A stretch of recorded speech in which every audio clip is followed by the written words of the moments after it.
Hola navegantes de la ciencia ficción, bienvenidos. Y recuerden, tratándose de ciencia ficción, todos los caminos llevan a Sci-Fi Navigator. Sci-Fi Navigator. Suscríbanse.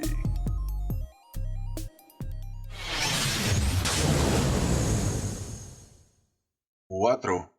El programador. Harlan había pasado 2 años como ejecutor cuando regresó al siglo 482, por primera vez desde que lo había abandonado para ir a trabajar con Twizzle.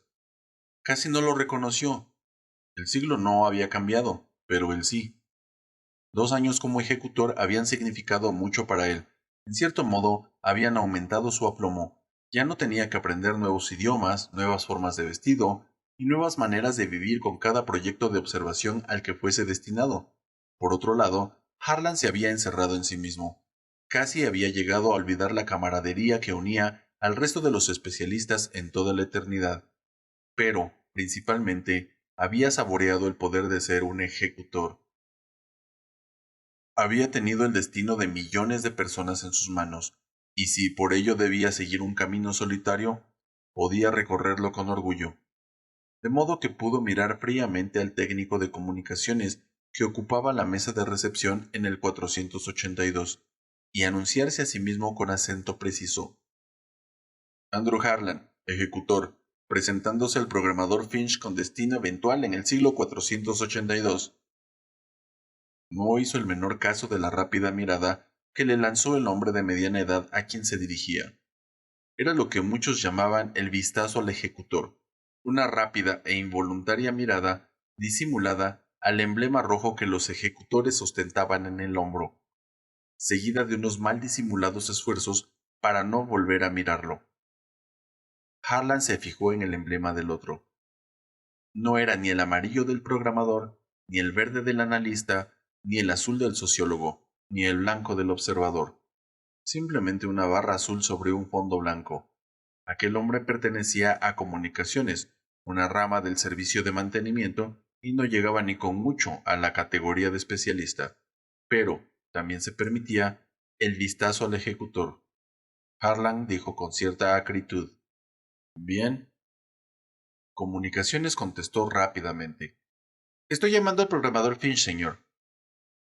Harlan recordaba al 482 como sólido y vigoroso, pero ahora le parecía algo triste y escuálido.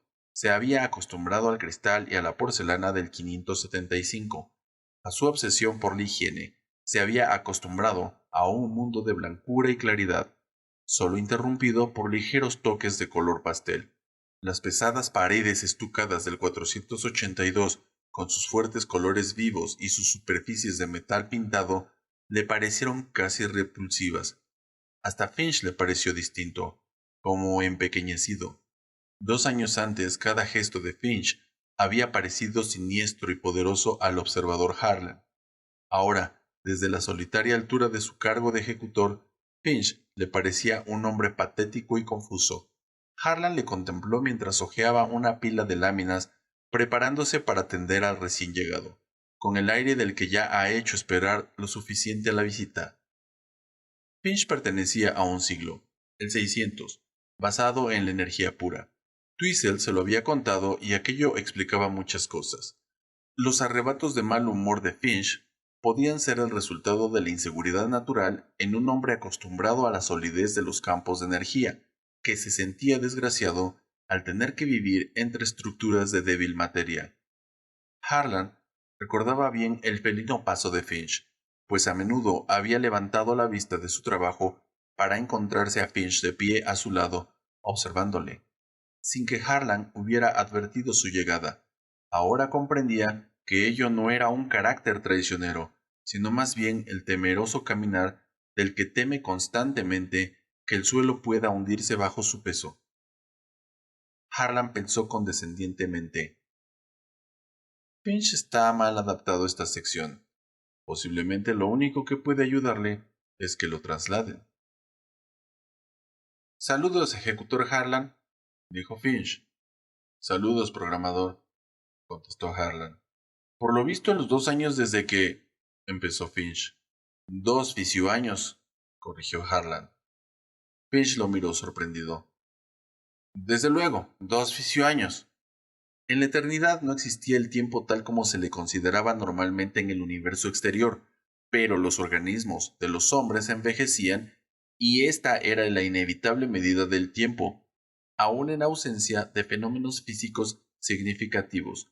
Fisiológicamente el tiempo pasaba, y en un fisioaño en la eternidad un hombre se hacía tan viejo como hubiera ocurrido durante un año ordinario en el tiempo normal. Sin embargo, solo los más pedantes entre los eternos cuidaban de subrayar aquella distinción, y aun eso, raramente. Era mucho más conveniente decir hasta mañana, o no pude localizarte ayer, o nos veremos la semana que viene, como si el mañana o el ayer existieran en algo más que en el sentido puramente fisiológico, y se tuvieron en cuenta los instintos de la humanidad, dividiendo las actividades de la eternidad en un día arbitrario de 24 fisio-horas, fingiendo creer en la presencia del día y de la noche, del hoy y del mañana. Finch continuó. Por lo visto, en los 2 fisioaños desde que usted se marchó se ha ido formando una crisis en el 482. Una crisis bastante extraña, delicada, casi sin precedentes. Necesitamos ahora de una observación más exacta que nunca. ¿Y usted me necesita como observador? Sí. No es rentable pedir a un ejecutor que realice tareas de observador, pero las anteriores observaciones de usted fueron tan perfectas en cuanto a claridad y penetración. Necesitamos sus cualidades de nuevo. Ahora voy a darle unos cuantos detalles. De aquellos detalles Harlan no iba a enterarse inmediatamente. Finch habló, pero la puerta se abrió en el mismo instante y Harlan no oyó lo que le decía. Se quedó contemplando a la persona que acababa de entrar. No era que Harlan no hubiese visto a una muchacha en la eternidad otras veces, pero una muchacha como aquella, y en la eternidad. Harlan había visto muchas mujeres en sus viajes por el tiempo, pero allí solo eran objetos para él, como las paredes y las calles, los animales y los insectos. Estaban hechos simplemente para ser observados. En la eternidad, una muchacha era algo distinto, sobre todo si era como aquella. Iba vestida según la moda de las clases elevadas del 482, es decir, con una blusa de un material parecido a la seda y unos pantalones del mismo material que le llegaban a la rodilla. Estos, sin ser transparentes, sugerían unas formas muy femeninas. Su cabello era negro azabache, en melena hasta los hombros, mientras que sus labios rojos estaban cuidadosamente perfilados. Los párpados y el lóbulo de las orejas eran de un color rosa pálido, mientras el resto de su juvenil, casi infantil rostro era sorprendentemente blanco. La muchacha se apoyó en el escritorio que estaba en un rincón del despacho de Finch, y solo levantó sus largas pestañas una vez para lanzar una rápida mirada al rostro de Harlan. Cuando Harlan reparó de nuevo en la voz de Finch, éste estaba diciendo: recibirá toda esta información en el resumen oficial. Mientras tanto puede disponer de su antiguo despacho y de las mismas habitaciones. Harlan se halló fuera de la oficina de Finch, sin recordar exactamente cómo había salido de allí. Probablemente se había marchado sin despedirse. Entre las emociones que lo dominaban, la más sobresaliente era la ira. Por Cronos, no se podía permitir que Finch hiciera esas cosas. Sería de pésimos efectos sobre la moral del personal. Era una burla. Se detuvo, aflojó los puños y dejó de apretar las mandíbulas. Ahora verían. Sus pasos resonaron fuertemente en sus propios oídos, mientras se dirigía con decisión al técnico de comunicaciones que estaba en recepción. Comunicaciones levantó la vista sin mirarle de frente y dijo con precaución: diga, señor. Hay una mujer en el despacho del programador Finch, dijo Harlan. Es nueva aquí. Quiso que pareciese una pregunta indiferente. Se trataba de aparentar que hacía una pregunta ociosa, casual, pero le pareció que sonaba como un toque de clarín. Aquello despertó la atención del técnico. La mirada de sus ojos expresó algo de lo que hace a todos los hombres compañeros, ejecutores inclusive. El técnico dijo: ¿se refiere a aquella morena? Estupenda. ¿No le parece que tiene un cuerpo como una estatua de energía pura? Harlan tartamudeó ligeramente. Limítese a contestar mi pregunta. El técnico le lanzó una ojeada, y su simpatía se desvaneció. Ah, es nueva aquí, dijo. Es una temporal. ¿Cuál es su empleo? El de comunicaciones esbozó una lenta sonrisa que se convirtió en una mueca. Se supone que es la secretaria del jefe. Su nombre es Noise Lambent. Perfecto. Harlan dio media vuelta y se marchó. El primer viaje de observación de Harlan al 482 tuvo lugar al día siguiente, pero solo duró 30 minutos. Se trataba de un viaje de orientación preparado para que pudiera hacerse una idea de la situación. Reingresó 1 hora y media al otro día. El tercer día no fue al tiempo normal. Ocupó las horas estudiando sus informes anteriores, refrescando la memoria en sus propias anotaciones, revisando el sistema idiomático de aquel siglo, familiarizándose de nuevo con las costumbres locales. El 482 había soportado un cambio de realidad, aunque de poca importancia. Un partido político que fue predominante había desaparecido, pero por lo demás la organización social no parecía haber cambiado. Sin darse plena cuenta de ello, se dedicó a buscar en sus viejos informes la información disponible sobre la aristocracia. Sin duda, había realizado observaciones. Los datos estaban allí, pero eran impersonales, distantes. Sus comentarios se referían a un grupo social, no a los individuos. Desde luego sus programas de trabajo espaciotemporales nunca le habían exigido o permitido observar a la aristocracia en su propio ambiente. Las razones no estaban al alcance de un observador. Se sentía irritado consigo mismo por sentir curiosidad respecto a aquellos detalles. Durante aquellos 3 días tuvo la ocasión de ver a la muchacha Noise Lambent 4 veces. Al principio, solo se había fijado en sus ropas y en su aspecto general. Ahora se dio cuenta de que medía 1,70 m de altura, un poco más baja que él. Sin embargo, era delgada y andaba de un modo erguido y gracioso que la hacía parecer más alta.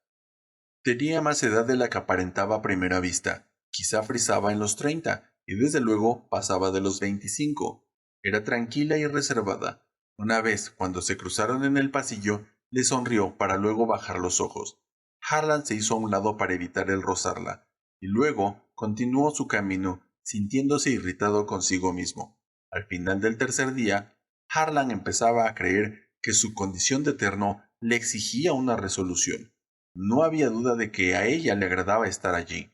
No había duda de que Finch no infringía la letra de la ley. Sin embargo, la poca discreción de Finch en aquel asunto y su descuido iban contra el espíritu de las ordenanzas, y ya era hora que se pusiera remedio a aquella afrenta. Harlan decidió que no había un hombre en toda la eternidad que le desagradase tanto como Finch. Las excusas que había tenido para él hacía solo unos cuantos días le parecieron ya carentes de valor. En la mañana del cuarto día, Harlan solicitó y recibió permiso para hablar con Finch en privado. Entró en el despacho con paso decidido y fue directo al grano, no sin sorpresa para él mismo. Programador Finch, sugiero que la señorita Lambent sea devuelta al tiempo normal. Finch apretó los labios, le indicó una silla con un gesto, juntó las manos cerradas, bajó la barbilla y enseñó parte de sus dientes. Por favor, siéntese, siéntese. ¿Le parece que la señorita Lambent es incompetente, ineficiente? En cuanto a su eficiencia o ineficiencia, programador, no tengo nada que decir. Depende del trabajo que deba realizar, y yo no le he encargado ninguno, pero comprenderá que su presencia es perniciosa para la moral de la sección. Finch le miró sin verle, como si su cerebro de programador estuviera sopesando abstracciones incomprensibles para un eterno corriente. ¿En qué manera cree que daña nuestra moral, ejecutor? No creo que sea necesario explicarlo más, dijo Harlan, cada vez más irritado. Sus ropas son exhibicionistas, Espere. Un momento, Harlan. Usted ha sido observador en este siglo. Ya sabe que sus vestidos corresponden a la moda corriente en el 482. En su propio ambiente, en su medio cultural normal, no tendría nada que decir. Si bien me parece que sus trajes son extremados, inclusive para el 482, creo que me permitirá opinar sobre este punto, pero aquí, en la eternidad, esa persona está ciertamente fuera de lugar. Finch asintió con la cabeza. En realidad, parecía disfrutar con aquella discusión. Harlan se puso rígido. Está aquí con una finalidad determinada, dijo Finch. Realiza una función importante aunque eventual. Trate de soportarla mientras tanto. Los labios de Harlan temblaron. Había presentado su protesta y la habían dejado de lado. Diría lo que pensaba. Ya puedo imaginar cuál es la función esencial de esa mujer. Pero el tenerla de un modo tan descarado no debería permitirse. Dio media vuelta y se dirigió hacia la puerta. La voz de Finch le detuvo. Ejecutor. Sus relaciones con Twizzle pueden haberle dado una idea exagerada de su propia importancia. Debe corregirla. Y mientras tanto, dígame, ejecutor, si ha tenido nunca... Vaciló un segundo buscando la palabra adecuada. Una novia. Con deliberada e insultante precisión y dando todavía la espalda a Finch, Harlan recitó: a fin de evitar relaciones emocionales con el tiempo normal, un eterno no debe casarse. A fin de evitar relaciones emocionales con su familia, un eterno no debe tener hijos. El coordinador dijo gravemente: no le hablo de casamiento ni de hijos. Harlan siguió recitando: no se podrán tener relaciones eventuales con los temporales, previa la debida solicitud al Departamento Central del Gran Consejo Pantemporal, que dispondrá el análisis individualizado del temporal en cuestión. Las relaciones deberán atenerse a las limitaciones del programa específico espaciotemporal que haya sido concedido. En efecto, ¿nunca ha presentado una solicitud para relaciones eventuales, ejecutor? No, programador. ¿Ni piensa hacerlo? No, programador. Quizá le convendría. Le daría mayor amplitud de miras. Es posible que entonces se fijase menos en detalles como los vestidos de una muchacha, ni tampoco en sus posibles relaciones con otros eternos. Harlan salió, mudo de rabia. Le resultó casi imposible realizar su viaje diario por el 482, aunque el periodo más largo de permanencia seguía siendo de algo menos de 2 horas. Se sentía violento y conocía la causa. Finch. Finch y sus groseros consejos respecto a las relaciones contemporales. Las relaciones existían, todo el mundo lo sabía. La eternidad siempre había tenido en cuenta la necesidad de consentir los apetitos humanos. Para Harlan, aquella frase tenía un significado repulsivo, pero las restricciones impuestas a la selección de amantes hacían muy rígida y poco generosa tal tolerancia. Los escasos afortunados que conseguían una situación semejante debían portarse con la mayor discreción, por consideración a la mayoría y por decencia. Entre las clases inferiores de eternos, especialmente entre los de mantenimiento, siempre corrían rumores de mujeres importadas en forma más o menos permanente y por razones obvias. El rumor siempre señalaba a los programadores y a los analistas como los más beneficiados. Ellos y solo ellos sabían decidir qué mujeres podían ser trasladadas del tiempo normal hacia la eternidad sin peligro para la realidad actual. Mucho menos sensacionales eran las historias que contaban sobre las empleadas temporales que cada sección contrataba como eventuales, siempre que el análisis espaciotemporal lo permitiese, para desempeñar las aburridas tareas de cocinar, limpiar y lavar. Pero una temporal, aquella temporal, y empleada como secretaria, solo podía significar que Finch se burlaba de los ideales que habían hecho de la eternidad una organización gloriosa. Aparte de las exigencias físicas, a las cuales los prácticos jefes de la eternidad se sometían con indiferencia, seguía siendo cierto que el eterno ideal era un hombre austero, que solo vivía para la misión a la que era destinado, para la mejora de la realidad y para incrementar la suma de la felicidad humana. A Harlan le gustaba pensar en la eternidad como si fuese uno de aquellos antiguos monasterios de los tiempos primitivos.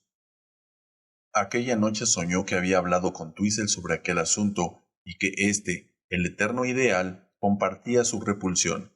Soñó que Finch era degradado y trasladado. Se vio a sí mismo con el emblema de programador. Implantaba un nuevo régimen en el 482 y relegaba a Finch a una posición secundaria en mantenimiento. Twizzle estaba a su lado, sonriendo con admiración, mientras él fijaba un nuevo programa de organización, claro, simple y efectivo, y ordenaba a Noislamben que distribuyera copias entre los asistentes. pero ella estaba desnuda, y Harlan despertó tembloroso y avergonzado. Un día encontró a la muchacha en un corredor, y Harlan se hizo a un lado para dejarla pasar sin mirarla. Ella se plantó ante él, obligándole a mirarla y a enfrentarse con sus ojos. Estaba llena de vida y de colorido, y Harlan aspiró el perfume que emanaba de su persona. Es usted el ejecutor Harlan, ¿no es así? Dijo ella. Su primer impulso fue ignorarla y alejarse de allí, pero al fin y al cabo, se dijo a sí mismo, ella no tenía la culpa. Además, tendría que rozarla para marcharse. Harlan asintió brevemente. Sí, Me han dicho que es un experto en nuestro tiempo. he estado allí. Me gustaría hablar de esto con usted algún día. Estoy muy ocupado. No tengo tiempo. Pero, señor Harlan, quizá consiga encontrar un rato algún día.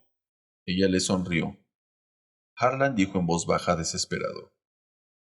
¿Quiere pasar o prefiere hacerse a un lado para que pueda pasar yo? Hágame el favor. Ella se hizo a un lado, con un movimiento de caderas que encendió de rubor las mejillas de Harlan. Este se sintió irritado contra ella por haberle hecho perder la serenidad, irritado consigo mismo por la misma causa y principalmente, por alguna oscura razón, irritado contra Finch. Finch le llamó 2 semanas más tarde. Sobre su mesa tenía una lámina de intrincadas perforaciones, cuya longitud reveló a Harlan que esta vez no se refería a ninguna excursión de media hora en el tiempo normal. ¿Quiere sentarse, Harlan, y examinar este programa espaciotemporal? Dijo Finch. No, no lo haga directamente. Utilice la lectora. Harlan enarcó las cejas con un gesto de indiferencia e insertó cuidadosamente la lámina en la abertura de la lectora que estaba sobre la mesa de Finch.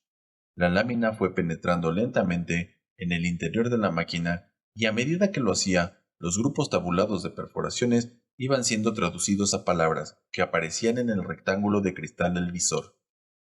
Antes de llegar a la mitad, Harlan alzó rápidamente la mano y desconectó el mecanismo. Arrancó la lámina con tal fuerza que se rasgó a pesar de su fuerte contextura. Finch dijo tranquilamente, «Tengo otra copia». Harlan sostenía los restos de la lámina entre el pulgar y el índice como si temiera que fuesen a estallar. Programador Finch, aquí hay algún error. No es posible que se me ordene utilizar la casa de esa mujer como base para una permanencia de casi una semana en el tiempo normal. El programador hizo una mueca. ¿Y por qué no si las especificaciones espaciotemporales lo requieren? Pero si hay diferencias personales entre usted y la señorita Lambent, no existen cuestiones personales, interrumpió Harlan.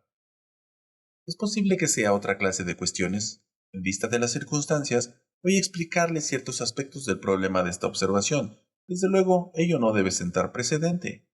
Harlan no contestó. Estaba pensando a toda velocidad. De ordinario, por orgullo profesional, habría desdeñado toda explicación. Un observador, o un ejecutor, hacía su trabajo sin formular preguntas, y normalmente un programador ni siquiera soñaba en ofrecer explicaciones. Sin embargo, aquí había algo fuera de lo corriente. Harlan se había quejado de la presencia de la muchacha a la que llamaban secretaria. Quizá temiera Finch que la queja llegara más lejos. Los culpables huyen sin que nadie los persiga, pensó Harlan con amarga satisfacción, y trató de recordar dónde había leído aquella frase.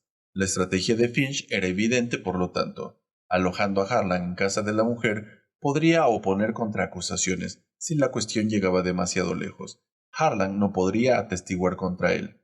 Desde luego, debía tener una buena explicación para enviar a Harlan a semejante lugar. Ahora iba a presentarla. Harlan escuchó con mal disimulado desprecio. Como sabe, todos los siglos conocen la existencia de la eternidad, empezó Finch. Saben que controlamos el comercio intertemporal. Creen que esta es nuestra función principal, lo cual es conveniente para nosotros. También tienen una vaga idea de que estamos aquí para impedir que le ocurra ninguna catástrofe a la humanidad. Esto es más una superstición que otra cosa, pero es más o menos exacta y también conveniente. Damos a todas las generaciones una imagen paternal y cierta sensación de seguridad, ¿lo comprende, no es cierto? Harlan pensó, ¿me habrá tomado por un aprendiz? pero asintió brevemente. Finch continuó.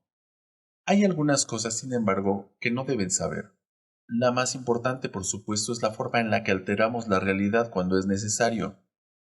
La inseguridad que tal información crearía sería muy peligrosa. Es preciso eliminar siempre de todas las realidades cualquier factor susceptible de hacer que se filtre tal información, y nunca hemos tenido dificultades en conseguirlo. Sin embargo, siempre aparecen otras creencias indeseables sobre la eternidad que nacen de tiempo en tiempo en uno u otro siglo. Normalmente, las creencias más peligrosas son las que tienden a prevalecer entre las clases dominantes de cada época, que son las que tienen más contacto con nosotros y que al mismo tiempo suelen arrastrar a lo que se llama la opinión pública. Finch hizo una pausa, como si esperase que Harlan fuese a hacer algún comentario o pregunta, pero este guardó silencio. Finch continuó. Desde el cambio de realidad 433-486, número de serie F2, que se realizó hace un fisio año, quiero decir, tenemos pruebas de que se ha incorporado a la realidad actual una de esas creencias indeseables. He llegado a ciertas conclusiones respecto a la naturaleza de esta creencia y las he presentado al Gran Consejo Pantemporal. El Consejo no se muestra muy dispuesto a aceptarla, pues depende de la realización de una alternativa del cálculo de programación cuya probabilidad es extremadamente baja. Antes de poner en práctica mis recomendaciones se me exige una confirmación por medio de una observación directa. La misión es de naturaleza muy delicada y por esta razón he solicitado su ayuda y el jefe programador Twizzle ha permitido que usted colabore con nosotros. También me he ocupado de localizar a un miembro de la aristocracia actual que hallase interesante o emocionante el trabajar en la eternidad. La he destinado a esta oficina y la he mantenido bajo estrecha vigilancia para determinar si era adecuada para nuestro propósito. Harlan pensó. Estrecha vigilancia, ¿cómo no? De nuevo su irritación se dirigía más contra Finch que contra la muchacha. Finch seguía hablando. Por lo visto ella es lo que necesitamos. Ahora vamos a devolverla a su tiempo. Usaremos su casa como base desde donde usted podrá estudiar la vida social de su círculo de amistades. ¿Comprende ahora la razón de tener a esta muchacha aquí y por qué quiero que usted se aloje en su casa? Harlan dijo, con no disimulada ironía. Lo comprendo perfectamente, puedo asegurárselo. Entonces debe aceptar esta misión. Harlan salió hecho una fiera. No iba a tolerar que Finch le engañase. Nadie se burlaba de él impunemente. Sin duda, fue el ardor de la batalla, la determinación de derrotar a Finch lo que le hizo experimentar aquella ansiedad, casi impaciencia, ante la idea de su próximo viaje al 482. No existía otra razón para ello.